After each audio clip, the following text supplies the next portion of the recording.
के बाद से करीब 6 महीने तक 6-7 महीने तक हम लोग का पूरा फोकस जन स्वराज के राजनीतिक संगठन और उसके ढांचे को मजबूत करने में लगा रहा है। अभी मैं आपको विश्वास के साथ कह सकता हूं कि 2.5-3 साल के इस प्रयास के बाद आज जन स्वराज बिहार में सबसे बड़ा राजनीतिक संगठन है। यहाँ पर भाजपा जो अपने आप को बड़ा दल बताती है, उनका अपना आधिकारिक दावा है कि करीब 70 लाख लोग भाजपा के प्राथमिक सदस्य हैं। जन स्वराज में अभी करीब 1.25 करोड़ लोग जन स्वराज में उसके प्राथमिक संस्थापक सदस्य हैं या प्राथमिक सदस्य हैं, और हर महीने औसतन 3.5 से 4 लाख लोग बजाबता पैसा देकर जन स्वराज की सदस्यता ले रहे हैं।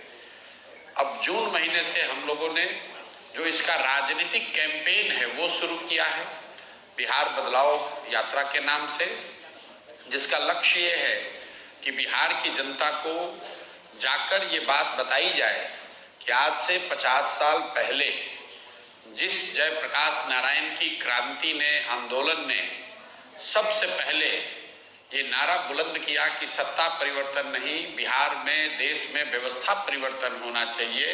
जिस संपूर्ण क्रांति की बात जयप्रकाश नारायण जी ने कही, उसका परिणाम रहा कि देश के कई हिस्सों में सत्ता का परिवर्तन भी हुआ और व्यवस्था का भी परिवर्तन हुआ।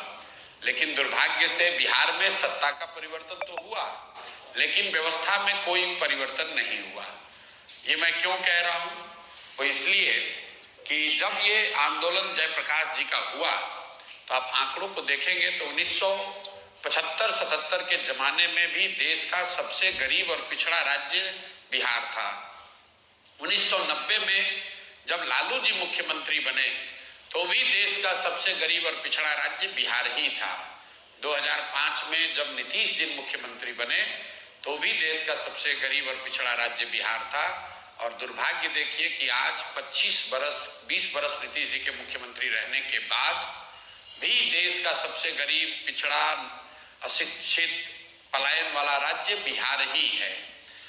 और यहाँ पर पिछले 20 बरस में 17 बरस भाजपा और एनडीए की सरकार रही, भाजपा नीतीश जी सरकार में रहे। क्यों इसका महत्व है, इसको आप जरा समझिए। आपने प्रधानमंत्री मोदी जी का भाषण सुना होगा, वक्तव्य सुना होगा, जिसमें वो अक्सर बताते हैं कि 2002 में जब वो गुजरात के मुख्यमंत्री बने तो गुजरात भूकंप की चादर, ये उनके शब्द हैं, भूकंप की चादर ओढ़ के सोया हुआ था, बहुत परेशानी थी। जब मुख्यमंत्री बने तो मोदी जी के शब्दों में लोगों ने उनको कहा कि मोदी जी कुछ हो चाहे नहीं, कम से कम इतनी व्यवस्था कीजिए कि रात में, शाम में जब लोग पढ़ाई करें, खाना खाएं तो बिजली घर में आए। फिर मोदी जी के ही शब्दों में 10 बरस में, 12 बरस में गुजरात में इतनी तरक्की हुई कि पूरे देश में भाजपा और मोदी जी ये कह रहे हैं कि गुजरात मॉडल जैसा विकास होना चाहिए। मैं ये बात आपको क्यों बता रहा हूं? ये बात इसलिए बता रहा हूं कि मोदी जी के और भाजपा के शब्दों में 10-12 साल किसी भी राज्य के भाग्य के परिवर्तन के लिए काफी है, ये मोदी जी दावा करते हैं। लेकिन वही भाजपा, वही मोदी जी बिहार में 20 बरस से शासन में है, और बिहार जहां 2005 में खड़ा था वहीं पर आज भी खड़ा है। इसलिए बिहार में बदलाव हो, एक नई व्यवस्था बने, लालू जी के डर से मोदी और मोदी के डर से लालू जी को वोट देने की जो राजनीतिक बंधुआ मजदूरी है ये खत्म हो। इसी के लिए सिताब दियारा से, जेपी के जन्मभूमि सिताब दियारा से मैंने यात्रा शुरू की और कोशिश कर रहे हैं कि बिहार के हर विधानसभा, हर प्रखंड तक पहुंचा जाए, लोगों को एक बार इस बात के लिए सजग किया जाए, जागृत किया जाए कि भाई तुमने जाति पर वोट देकर देख लिया, हिंदू मुसलमान बनकर वोट करके देख लिया, नाली गली के लिए वोट कर लिया,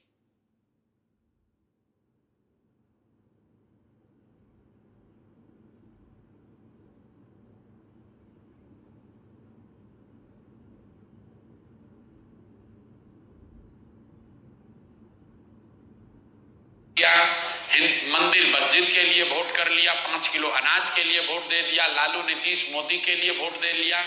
एक बार जगो, बिहार में व्यवस्था परिवर्तन के लिए अपने बच्चों के लिए वोट दो, अपने बच्चों की शिक्षा और रोजगार के लिए वोट दो, ताकि बिहार में भी शिक्षा हो, बिहार में भी रोजगार हो, और सबसे बढ़ के जो जन स्वराज का एजेंडा है, बिहार से होने वाला पलायन बंद हो। जो 50 लाख लोग आज गरीबी और मजबूरी में अपना घर, परिवार, गांव, जिला छोड़कर बाहर चले गए, वो 10-12 हजार के लिए अपने परिवार के साथ रहना उनको सुलभ नहीं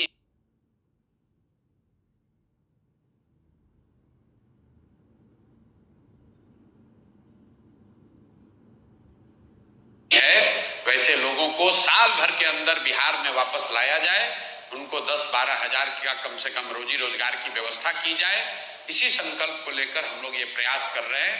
अब आपके जो सवाल हैं मुझसे या राष्ट्रीय अध्यक्ष जी से, तो आप कृपा करके वो सवाल पूछ सकते हैं। बहुत बहुत धन्यवाद। इन दिनों सीमांचल में जो काफी फर्जी वोटर आईडी मिल रहा है, क्या लग रहा है कहाँ चूक हुई? देखिए, ये वोटर आईडी का जो बखेड़ा है, ये अभी शुरू हुआ है पिछले 2-3 हफ्तों से। एक बात समझने की है, वोटर आईडी कौन बनाता है? वोटर लिस्ट बनाने की जिम्मेवारी चुनाव आयोग की है, जो एक संवैधानिक संस्था है।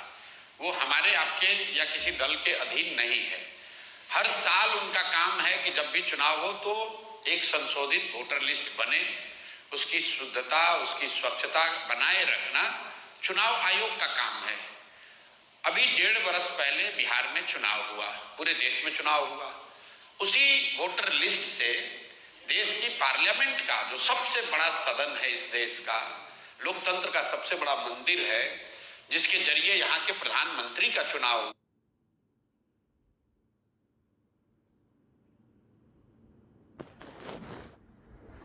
हुआ है, उसी वोटर लिस्ट से उनका चुनाव हुआ। अब आप बता रहे हैं कि वो वोटर लिस्ट फर्जी है, तो क्या चुनाव आयोग ये स्वीकार करने को तैयार है कि जो पार्लियामेंट का चुनाव हुआ जिसमें मोदी जी प्रधानमंत्री बने, वो वोटर लिस्ट सही नहीं था? क्या वो फर्जी लोगों के वोट से बने? और अगर लोकसभा चुनाव के बाद से फर्जी लोग आ गए, जैसा कि बताया जा रहा है सूत्रों के हवाले से कि नेपाली और बांग्लादेश के बहुत सारे लोग बिहार में वोटर लिस्ट में अपना नाम घुसा लिए हैं या बिहार में आके रह रहे हैं, तो इसका दोष, इसका जवाब भी एनडीए की सरकार को ही देना होगा।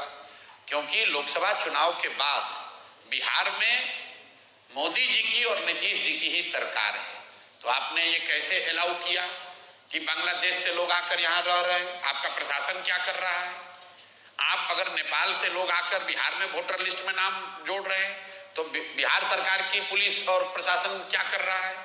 तो भैया किसी भी तरीके से वो आर्गुमेंट देंगे, ये यही साबित होगा कि गलती उनकी है। ये पूरा बखेड़ा इसलिए खड़ा किया गया है कि एनडीए को, सत्तारूढ़ दल को ये डर सता रहा है कि 30-35 बरस के बाद बिहार में लोगों को एक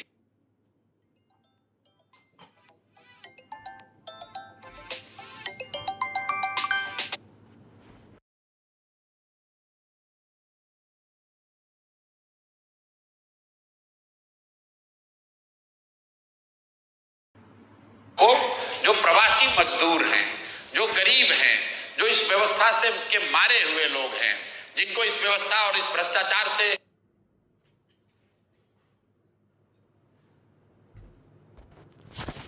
की वजह से जिनका जीना दूभर है, जो जानते हैं वो कभी भाजपा को, लालू को वोट नहीं देना चाहते हैं, और लेकिन मजबूरी में देना पड़ता था, उनके सामने एक जनसुराज का नया रास्ता, नया विकल्प मिल गया है।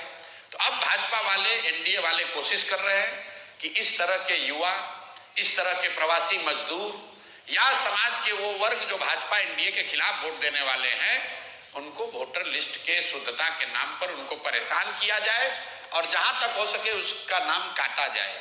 मेरा आपके माध्यम से लोगों से एक अपील है, आप घबराइए नहीं, कोई चुनाव आयोग आपका नाम नहीं काट सकता है। सुप्रीम कोर्ट का जजमेंट है, चुनाव आयोग को नागरिकता जांचने और तय करने का कोई अधिकार नहीं है। आप लोग भी ये समाज को जगाइए, बताइए। चुनाव आयोग को नागरिकता तय करने का अधिकार ही नहीं है। वो सिर्फ ये कह सकते हैं कि आप वो डॉक्यूमेंट लाइए जिससे कि वोटर लिस्ट में आपका नाम ऐड किया जा सके। आपका नाम काटना, आपका राशन पानी बंद करना, आपकी सरकारी व्यवस्था से मिलने वाली मदद को बंद करना, ये चुनाव आयोग के अधिकार क्षेत्र के बाहर का बात है। तो थोड़ी परेशानी जरूर हो।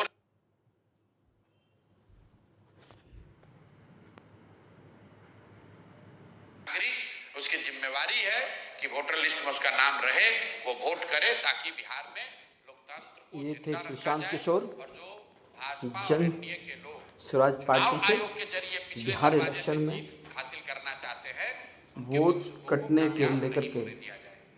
विपक्ष और सरकार पर हमला करते हुए थर्ड ऑप्शन अपने आप को बताते हुए कि बिहार की जनता को एक ऑप्शन मिल गया है जन स्वराज पार्टी के रूप में। हाँ जी, बोलिए प्रेस कॉन्फ्रेंस कर रहे हैं बोलिए। पीके यानी कि प्रशांत किशोर। जन स्वराज पार्टी बिहार इलेक्शन में तीसरी महाशक्ति बनकर उभरे हुए हैं। अपने आप को बता रहे हैं जनता की सोच के साथ अपने आप को जोड़ते हुए। Prashant Kishor, national news India पर भाई बड़ा अच्छा लगा मैं कि गोपाल राघव, लाइव।